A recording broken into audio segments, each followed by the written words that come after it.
up till now, we've looked at, under the what if analysis on the data ribbon, the scenario manager and data tables. These allowed us to forecast information based on changing variables. Okay. The goal seek does the same thing, but in a little bit different way. We know what answer we want. We just got to figure out what variables it takes to get that answer. So what I have done over here is I have a spreadsheet that has my manufacturing budget, and it shows the units sold and so forth and the cost and so on. Notice we're losing money right now on that. I would like to find out how many units I need to sell to get this profit to zero, to break even. Okay, so I've copied this information over here, labeled it for what I'm looking for, and I'm here on the cell where the formula is, and I'm going to create my goal seek. So I'll click on goal seek, and my set cell is cell E10, that's where my formula is. I want to set it to Zero because I want to break even. Now, I need to change the quantities, so that occurs in which cell?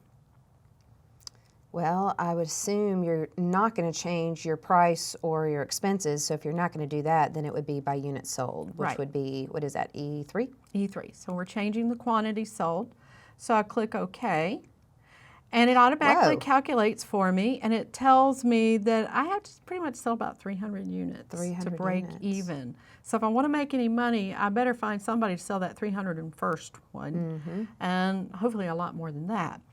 But notice the goal seek status comes up, and it tells me that it found a solution and the current value is zero.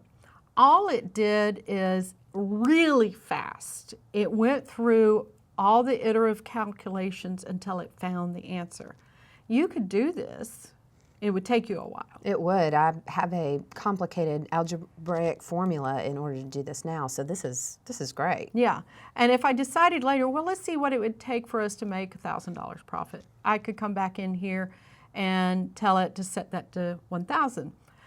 I don't have to change the units sold. Maybe I wanted to look at, well, what if I raise the price? So I could change any variable, but it's one variable I'm changing to get the answer I'm looking for.